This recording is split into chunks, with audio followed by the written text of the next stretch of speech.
नमस्कार, आप देख रहे हैं वी टाइम न्यूज। बढ़ते हैं झारखंड की खबरों की ओर। झारखंड राज्य के गुमला में केंद्र और राज्य की सरकार ने विशेषकर धार्मिक स्थलों पर्यटन स्थल के रूप में घोषित कर विकास करने के दावे कर रही है। वहीं दूसरी ओर जिला मुख्यालय से लगभग 20 किलोमीटर की दूरी पर स्थित आंजन धाम बदहाली का दंश झेल रहा है। सरकार से मिलने वाले योजना की बाट जो रही है, वही वादे तो हैं, वादा आखिर पूरा कब होगा। इधर विश्वविख्यात आंजन धाम में रामनवमी की तैयारी लगभग पूर्ण हो चुकी है।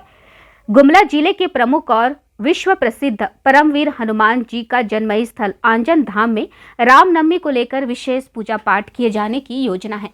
यहाँ रामनवमी के अवसर पर पूरी विधि विधान से पूजा पाठ की जाती है और जुलूस निकलता है। इसे लेकर आंजन धाम विकास समिति की ओर से व्यापक तैयारियां की गई हैं। यहाँ श्रद्धालु बहुत दूर दूर से आंजन धाम आकर मां अंजनी और हनुमान जी का दर्शन करते हैं। लोगों का मानना है कि यहाँ आने के बाद सारी मनोकामना पूर्ण होती है, मगर क्षेत्र का समुचित विकास नहीं होने के कारण पर्यटन स्थल की बाट आज भी जो रहा है। धाम है, हनुमान जी का जन्म स्थल है और यहाँ दूर दूर से आते हैं दर्शन के लिए। ये हनुमान अंजनी धाम पर यह पर्यटन स्थल है, पर अभी तक पर्यटन स्थल विकास का बाट जो रही है। अभी तक विकास नहीं दिखाई दे रहा है और विकास की बाट जो रही है। अभी तक विकास तो यहाँ हुआ है पर इतना ज़्यादा नहीं हुआ है। अभी भी विकास की ज़रूरत है। हाँ, पर्यटन स्थल है, यहाँ पर सुविधा रहने से दूर दराज से आते हैं, उनको सुविधा मिल सके। बंगाल से आए हैं, अंजनी धाम है और यहाँ विकास की बहुत ज़रूरी है, क्योंकि यहाँ विकास नहीं हुआ है और विकास होता है तो दूर दूर से आदमी देखने के लिए आता। यहाँ विकास नहीं हुआ है, दूर दराज से आदमी आता है, लेकिन कुछ हुआ ही नहीं है, होना ज़रूरी है। वही आंजन धाम में मौलिक सुविधा की व्यवस्था नहीं होने के कारण पर्यटक यहां आने से कतराते हैं। हालांकि झारखंड सरकार ने वित्तीय वर्ष 2016-17 में आंजन धाम को विकसित करने के लिए विशेष बजट में प्रदान किया था, परंतु अभी तक समुचित विकास नहीं हो पाया है। यह स्थानीय नागरिकों में सरकार के प्रति गहरी नाराजगी है। हालांकि पहले की अपेक्षा विकास हुआ है, मगर विश्व के मानचित्र पर आंजन धाम का विशेष स्थान है, परंतु अपेक्षित विकास नहीं होने के कारण यहाँ के लोगों को रोजगार का साधन नहीं मिल पा रहा है। यहाँ रोड नहीं था, पर रोड दे दिया है कि ये सुविधा कुछ हो गया है और जो यहाँ बनना चाहिए उस आधार पर तो विकास का कोई वैसा नहीं दिख रहा है कि हो रहा है। सो इसलिए मैं कहना चाहूँगा कि यहाँ प्रशासन को कम से कम ज़्यादा से ज़्यादा ध्यान देना चाहिए कि यहाँ हनुमान जी का जन्म स्थान में विकास हो और यहाँ के लोग पलायन न करें और आगे बढ़ें। जोर से यहाँ अगर पर्यटन स्थल बन जाए तो यहाँ के लोग पलायन नहीं करेंगे, काफ़ी लोगों को रोज़गार मिल जाएगा, यही तो विश्वास करते हैं। यहाँ आते हैं और वादा तो करते हैं, लेकिन वो वादा पूरा नहीं कर पा रहे हैं, यही बात है। उन लोग जैसा कह के आते हैं हाँ कि नहीं कि ऐसा करवाएंगे करवा देंगे, लेकिन अभी तक नहीं हो रहा है। कौन वादा किए हैं यहाँ पे? जैसे जस्टिस साहब भी आए थे वो भी किए हैं, फिर द्रौपदी मुर्मू जी भी आए थे, वो भी क्या बोले थे?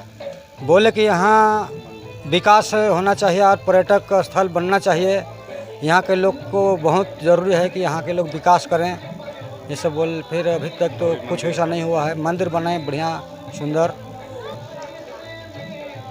जो ये धर्मशाला जो बना है इसमें तो चार्ट में ही दिया है कितना लागत है उसको, तो 48 लाख का कुछ है। और तो अभी सुविधा मिल रहा है यहाँ से? नहीं, अभी तक तो कुछ सुविधा बंद है। ताला लोक है। ये क्यों बना है? ये ठहरने के लिए बना है कि रेस्टोरेंट टाइप का। यहाँ किसको ठहराव के लिए रुकने के लिए बना है? भक्त लोग को, माने जो श्रद्धालु, हाँ जो दूर दराज से श्रद्धालु आएंगे उनके लिए बना जी है। जी। लेकिन अब तक ये काम में नहीं लाया गया है। विकास होना था उतना विकास नहीं हो पाया है और जितना बनने लायक माने पर्यटन स्थान बनाने लायक अभी जगह है, लेकिन उतना सरकार भी यहाँ आए और ध्यान तो दिए, लेकिन ध्यान ज़्यादा यहाँ दे नहीं पा रहे हैं। ये तो देखिए बहुत पुराना से तो पुराना है। यहाँ अंजन मौजा और समाडी धरती बोलते हैं। इस धरती पर लेके देखो मौजा पड़ता है हम लोग का अंजन में निवास महदों और परबत्तीन का यहाँ 360 महदों था, 360 परबत्तीन था, 360 तालाब था। उसमें कोई खेत बना दिए हैं। अभी भी यहाँ देखेंगे तो अभी 6-7 गो अभी तालाब जिंदा उनका है। महुआ का पेड़ भी अभी है, कितना सालों के पुराना पेड़ गिर चुका है। तो यहाँ अंजन माता की आने के बाद में यहाँ कुछ नहीं था, जंगल झुंड था। जिसके जैसे वरदान किया ऐसे भवसागर पर लेके बेड़ा पार किया। वो आदमी को जैसे स्वापन रूप मिल रहा है, वो मने दरस के भी आ रहे हैं, चाहे दूर देश से वो स्वापन मिल के आ रहे हैं। कोई अभी नेट में दे रहे हैं तो नेट दे के आ रहे हैं। तो यहाँ जितना पर्यटन स्थल जो बनाने चाह रहे हैं उतना बना नहीं पा रहे हैं। यहाँ भक्तों की कमी है और सरकार से जो बार बिजनेस कर रहे हैं उन लोग से भी अभी जोड़ नहीं पा रहे हैं। अभी रोजगार थोड़ा सा कम हो गया है।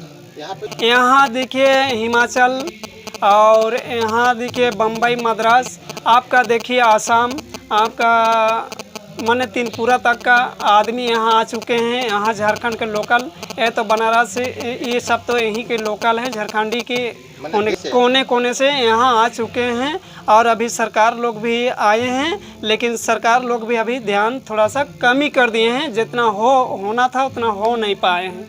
बहरहाल सरकार पर्यटन स्थल घोषित कर विकास कर लोगों को पलायन को रोकना और बेरोजगार को रोजगार मुहैया करना दावे की पोल खोल रही है। पर्यटन स्थल की तस्वीर जरूरत है इस क्षेत्र की विकास करने की, जिससे 13 गांव की बड़ी संख्या वाला क्षेत्र को लाभ मिलने की बात कही।